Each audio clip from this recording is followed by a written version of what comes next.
People wake up in the morning, they begin to think about their problems. Those problems are circuits of memories in the brain. Each one of those memories are connected to people and things at certain times and places. And if the brain is a record of the past, the moment they start their day, they're already thinking in the past. Each one of those memories has an emotion. Emotions are the end product of past experiences. So the moment they recall those memories of their problems, they all of a sudden feel unhappy, they feel sad, they feel pain. Now, how you think and how you feel creates your state of being. So the person's entire state of being when they start their day is in the past. So what does that mean? The familiar past will sooner or later be predictable future. So if you believe that your thoughts have something to do with your destiny, and you can't think greater than how you feel, or feelings have become the means of thinking, by very definition of emotions, you're thinking in the past. And for the most part, you're going to keep creating the same life. So then people grab their cell phone, they check their WhatsApp, they check their text, they check their emails, they check Facebook, they take a picture of their feet, they post it on Facebook, they tweet something, they do Instagram, they check the news, and now they feel really connected to everything that's known in their life. And then they go through a series of routine behaviors. They get out of bed on the same side, they go to the toilet, they get a cup of coffee, they take a shower, they get dressed, they drive to work the same way, they do the same things, they see the same people, they push the same emotional buttons, and that becomes the routine, and it becomes like a program. So now they've lost their free will to a program, and there's no unseen hand doing it to them. So when it comes time to change, the redundancy of that cycle becomes a subconscious program. So now 95% of who we are by the time we're 35 years old is a memorized set of behaviors, emotional reactions, unconscious habits, hardwired attitudes, beliefs, and perceptions that function like a computer program. So then a person can say with their 5% of their conscious mind, I want to be healthy, I want to be happy, I want to be free. But the body's on a whole different program. So then how do you begin to make those changes? Well, you have to get beyond the analytical mind, because what separates the conscious mind from the subconscious mind is the analytical mind. And that's where meditation comes in, because you can teach people through practice how to change their brainwaves, slow them down. And when they do that properly, they do enter the operating system where they can begin to make some really important changes.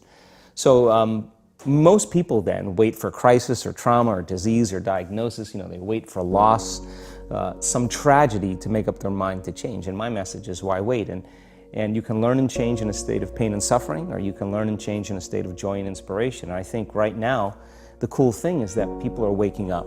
Most people spend 70% of their life living in survival and living in stress. So they're always anticipating the worst case scenario based on a past experience. And they're literally, out of the infinite potentials in the quantum field, they're selecting the worst possible outcome, and they're beginning to emotionally embrace it with fear. And they're conditioning their body into a state of fear. Do that enough times, body has a panic attack without you. You can't even predict it because it's programmed subconsciously. So people become addicted to the rush of those emotions, and they use the problems and conditions in their life to reaffirm their limitation, so at least they can feel something.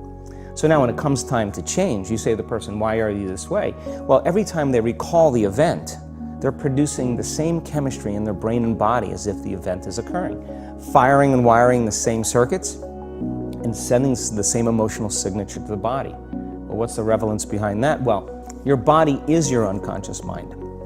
In a sense, if you're sitting down and you start thinking about some future worst case scenario that you're conjuring up in your mind, and you begin to feel the emotion of that event, your body doesn't know the difference between the event that's taking place in your world, outer world, and what you're creating by emotion or thought alone. So most people then, they're constantly reaffirming their emotional states.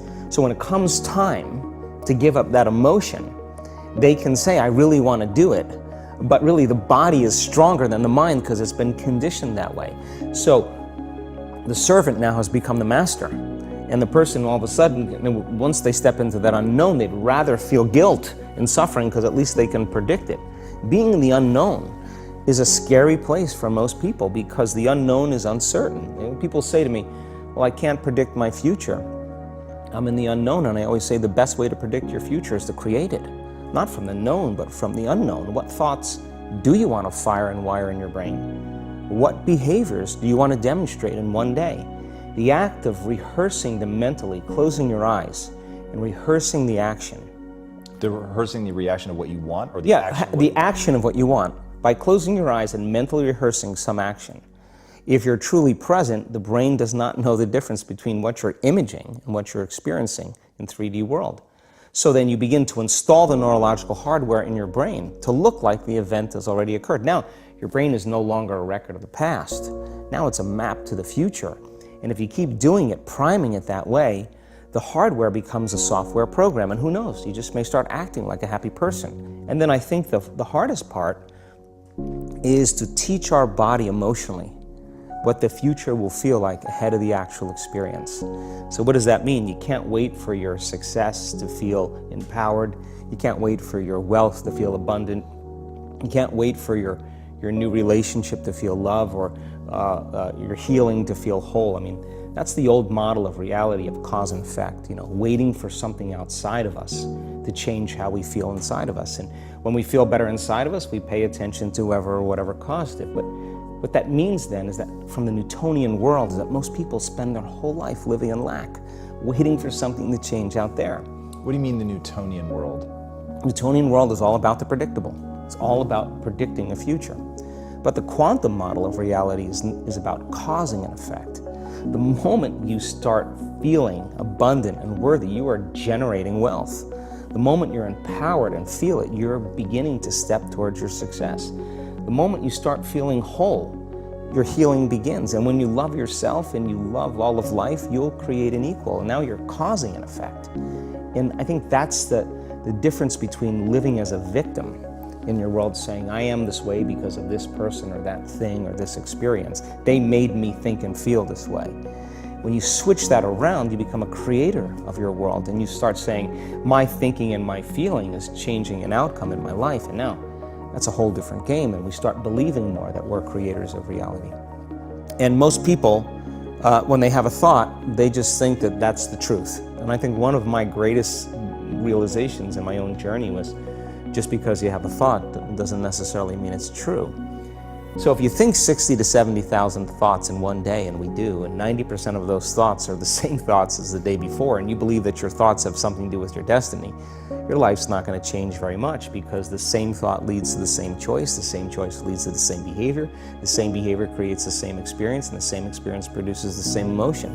And so then the act of becoming conscious of this process to begin to become more aware of how you think, how you act, and how you feel. It's called metacognition. And so then, why is that important? Because the more conscious you become of those unconscious states of mind and body, the less likely you're going to go unconscious during the day. And that thought is not going to slip by your awareness unchecked, because it means to know thyself. The word meditation means to become familiar with.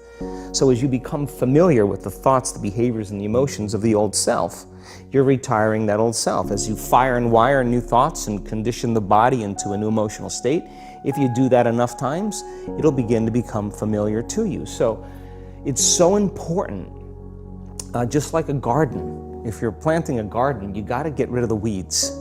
You got to take the plants from the past year and you got to pull